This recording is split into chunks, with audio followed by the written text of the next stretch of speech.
This episode is being sponsored by our friends over at the Deadbolt Mystery Society, who have an amazing monthly subscription box service that if you guys are fans of true crime and unsolved mysteries, you need to check out. I'm a huge fan of the Deadbolt Mystery Society, so I couldn't be happier to have them as our sponsor. Their boxes will have you playing the role of detective as you track down missing persons, crack the case on an unidentified body, or are hunting down a serial killer before it's too late. Right now, I'm knee-deep in solving their box simply titled Duel. This one has me tracking down a sinister group that calls themselves the Scourge, who are planning on having two of their members partake in a twisted contest that has them murdering 6 people.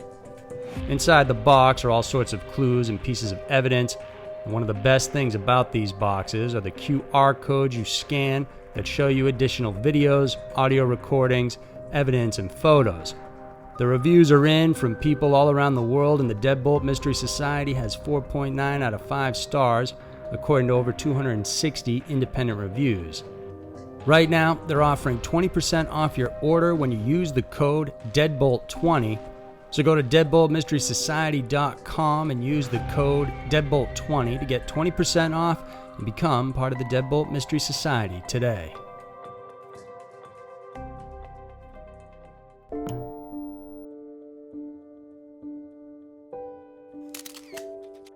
Top 5 Creepiest Mysteries from Washington. Better known as Washington State, this rugged patch off the Pacific Northwest is known for its glorious mountains, beautiful coastlines, and bustling cities. But Washington State also holds some of the creepiest cases around. These are the top 5 creepiest mysteries from Washington. Number 5. Woods Home Mystery.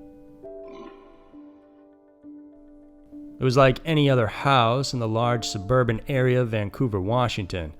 Ed and Mary Woods moved into their new home in December of 1994. Together with their daughters, they thought it was going to be a fresh start, but it seems they didn't live alone on the property. For the first 6 to 7 months, the Woods lived a normal life, until one night, Mary began hearing a music box. Baffled as to where the music was coming from, she scoured the home before realizing it was from inside Ed's office. Mary went in there, still looking for a music box, but found nothing. Despite not finding it, Mary kept hearing the same sound played on several more occasions. But it wasn't just Mary who was hearing things. Ed was in his office with the doors closed when his doorknob began moving. He walked towards the door, thinking it was one of his daughters, but when he popped it open, no one was there. He checked everyone, but they were asleep in their bedrooms. Then the apparitions began. Mary began seeing a woman in a nightgown with a scarf on her head. The woman would occasionally check in on the couple's daughters as well. Mary later found out the woman used to live in the home. She had died of cancer and once occupied the room where their daughters now slept in. It wasn't just Mary who experienced these things.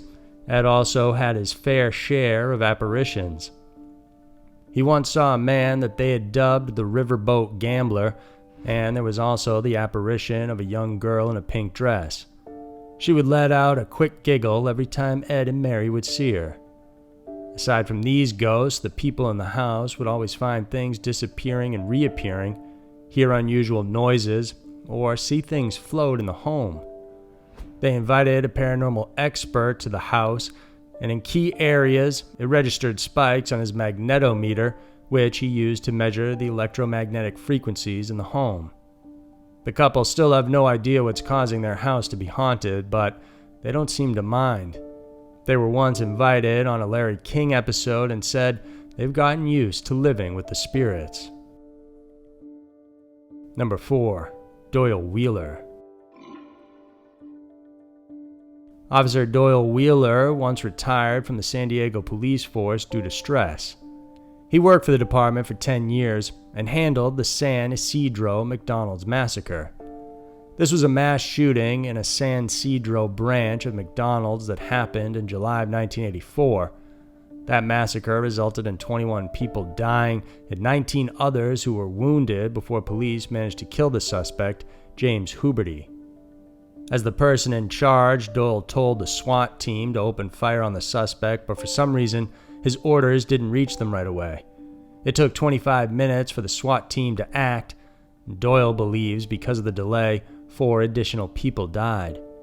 He blamed himself for it and suffered stress as a result, and this led to his retirement the next year, where he moved to Washington State. But it turns out Wheeler would become involved in another controversial case. In 1985, Sagan Penn's car was stopped by San Diego police officers Donovan Jacobs and Thomas Riggs. An argument ensued since Penn and company were mistaken to be from a local gang. Penn, a martial arts expert, was attacked by the officers. He was beaten with a baton and kicked in what was believed to be a racially motivated attack. Penn defended himself and got a hold of Jacobs' revolver. He shot Officer Riggs, killing him and injuring a ride-along civilian passenger. He also wounded Officer Jacobs before running, but he later surrendered to police. During Penn's trial, in April of 1986, Doyle was subpoenaed by court to be a witness in the case. Officer Wheeler testified against Officer Jacobs, saying he was known to be aggressive and had racist tendencies, especially towards black men. He testified that Jacobs already had several violations for police violence. Other officers also backed him up and testified against Jacobs. Penn received 2 trials. He was acquitted both times. He was freed, but was perpetually harassed by officers in San Diego, and he later committed suicide in 1992. As for Doyle, 4 years after his testimony in the Sagan Penn case, he was living in retirement again.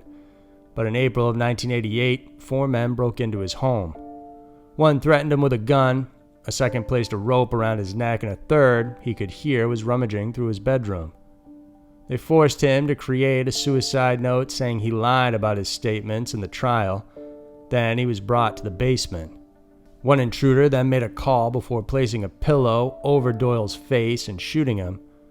Wheeler moved his head and the bullet grazed it. After the men left, Wheeler crawled to the next room and called 911. Emergency personnel arrived and saved him. Surprisingly, during the investigation, the police chief from San Diego asserted Wheeler faked the attack. But investigators were suspicious since one of the intruders was recorded calling the San Diego Police Department and asking for Officer Donovan Jacobs. Wheeler also noted one of the men to be an informant for the San Diego Police Narcotics Department. Officer Jacobs denied the allegations and claimed Wheeler faked everything. Witnesses, however, reported seeing 4 men on that day of the attack around Wheeler's home. The case eventually went nowhere, despite repeated attempts at investigating the matter. The 2 suspects Wheeler described have never been found. One had blonde hair and a double lightning bolt tattoo on his left hand, while the other had dark hair with a large pockmark on the left side of his face. Currently, they remain at large. Number 3. Kyra Cook. Kyra Cook from Longview, Washington, couldn't recall what her life was like before making a fateful trip to the post office on September 8, 1986. She had lunch with a friend that day and went to the post office to drop off some mail. She left the post office around 2:15 p.m. What happened next would become a puzzle for Cook and police officers alike. At 3 p.m., Kyra woke up with a splitting headache. She was dazed and unsure of where she was. She didn't know her identity. With a terrible headache, she began walking to the park and crossed paths with an older gentleman. He said he would help her. The old man drove Kyra to a police station, but left her half a block away. He didn't say who he was or offer to help her any further. Kyra met an officer outside and she told him her situation. She was taken to the hospital so she could be checked. There was a bump on her head and doctors believe she fell or someone hit her from behind. This was likely the cause for her amnesia. Kyra didn't know who she was, what happened to her, or who her family was. In an effort to identify who she was exactly, police printed her photo in the newspaper. After 24 hours, her parents came forward. Kyra stayed 5 days in the hospital and then went home, even if she couldn't remember her parents or family. At home, she didn't recognize anything. not her room or any of the items in there. Because of what happened to her, her family and friends say the Kyra they once knew was gone. The Kyra now is more reserved, thoughtful, and a lot calmer compared to the old Kyra. Her doctors believe her amnesia is genuine and that whatever caused it happened in just an hour. They think she was the victim of a hit and run or she was attacked, as her money and other items were missing. After news of her predicament made the rounds, another woman came forward saying she was assaulted 3 times by someone in the park. Police noted the woman looked like Kyra in appearance. Authorities are also interested in looking for the unknown male who took her to the station. Although he's not a suspect, police would like to know if he was involved or had seen anything. Kyra later recovered a few of her memories, but as for what happened during that 1 hour, she still doesn't remember. Number 2. Stephen Harkins and Ruth Cooper. The media dubbed it as the tube sock killings because the killer tied tube socks around the necks of the female victims. The first of the victims were Stephen Harkins and Ruth Cooper. The couple from Tacoma, Washington spent the weekend of August 10, 1985 camping around the forest of South Peace County. After the couple didn't show up for work the next week, though, they were reported missing. Several days later, Harkins' body was discovered by hikers. Nearby was the remains of their pet dog, and police believe Harkins was murdered while he was asleep. As for Cooper, it would take 2 months, in October of that year, before she was discovered. The first thing they found was her skull. After 2 days, they found her body. Her neck had a tube sock tied around it. An autopsy showed that she had died a violent death. But the killer wasn't close to done with attacking people. He decided to prey once again on another couple, Diana Robertson and Mike Reamer, together with their daughter, Crystal Robertson, who was just 2 years old. They had headed out to the forest of Pierce County to go camping. It was December 12, 1985, and nearing Christmas, so they wanted to look for a tree. Mike was a trapper there, so he was familiar with the area. But when evening came, 2-year-old Crystal was seen outside a Kmart store by herself in Spanaway. That area was 30 miles from where they were in the forest. Crystal's grandmother saw her on the news. When she asked about her mother, all she said was, "Mummy was in the trees." A search was done in the area, but they couldn't find the couple. It would take 2 months, when in February of '86, before Diana Robertson's body would be found. It was discovered half buried near Mike's truck. Like the previous victims, Diana also had a tube sock tied around her neck. She was stabbed 17 times and there was blood on the truck seat. What's notable is the sock was tied in the exact same way as the one found on Ruth Cooper. It wasn't until 25 years later in 2011 when Mike Remer's skull was found. It was discovered a mile from where Diana's body was. Authorities couldn't tell his cause of death, so they can't rule out if he was a victim or died of other causes. Police were stumped on who killed the couples, but they had 2 theories. The first being that it was a serial killer who attacked them. The second is that Mike Reamer isn't a victim, but he is in fact the killer. Some theorized he killed the previous couple and later killed Diana before killing himself. The reason for this is that police uncovered Reamer had domestic abuse complaints against him. In fact, before his body was found, he was a person of interest in the killing of Diana, and a warrant was issued for his arrest. Today, the same questions remain, though. No one knows if Mike Reamer was the killer or a victim. If he isn't, there could be a serial killer at large who's possibly hunted other victims aside from the couples that we know about. Number 1. Jake Bird Hex. Probably among the most prolific and violent serial killers in America, Jake Bird flies relatively under the radar compared to the names like Ted Bundy, Ed Gein, or John Wayne Gacy. He was originally from Louisiana, although he can't remember where exactly. By 19, he left the state and made money working as a laborer, helping fix railroad tracks. Because of this, he easily moved from one place to another. Along the way, Bird racked up a criminal record, committing burglaries and attempted murders in different states. However, it was a robbery gone wrong that eventually led to his arrest. On October 30th of 1949, Bird was in Tacoma, Washington, looking for work. He enters the home of Bertha Clutt and her daughter, Beverly Jane. Bird carried an axe he found in the backyard and entered through the back door. He stole some money, but encountered Bertha, so he killed her with the axe. Beverly came to her rescue, but she was also attacked. Their screams alerted 2 officers in the area who saw Bird, all bloodied and running from the home. Police gave chase, and then they caught him. When he was interrogated, Bird admitted to killing the Clutts.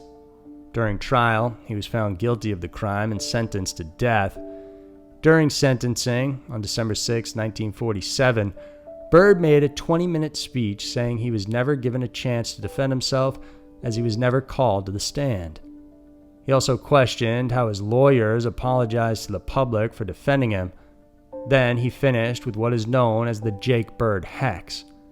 His exact words are as follows: "I'm putting the Jake Bird Hex on all of you who had anything to do with my being punished. Mark my words, you will die before I do." Shortly before his execution, Bird admitted to having killed 44 to 46 people and said he wouldn't help police solve those murders. Although the authorities made it clear he wasn't going to get a lighter sentence, they gave Bird a 60-day leeway so he could make the confessions. As a result, the police filled 174 pages of Bird's possible connections to other crimes in different states. About 11 murders were confirmed, and Bird shared enough knowledge about the others he can be thought of as a suspect. Bird was then hanged on July 15, 1949. Jake's likely victims, however, didn't stop after he was killed. The infamous hex he uttered in court condemning those who had a hand in killing him seemed to have continued working for him. Within weeks after Bird's sentencing and trial, Judge Edward Hodge, who presided over it, died of a heart attack on New Year's Day of 1948. It was followed by an officer who took Bird's murder confession, then another officer who wrote down and created the initial report of the case. Then one of his prison guards passed away, followed by his former defense lawyer. All these men, 5 in total who were involved in Bird's trial and confession, died of a heart attack. No one knows whether Jake Bird's hex was the cause of it, but it certainly seems like it. So there were the top 5 creepiest mysteries from Washington.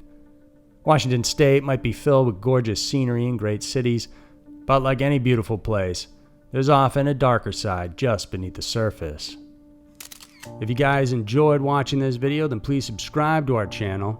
We have new videos coming out every single Wednesday and Saturday for you to check out. I appreciate you tuning in, and I'll see you soon.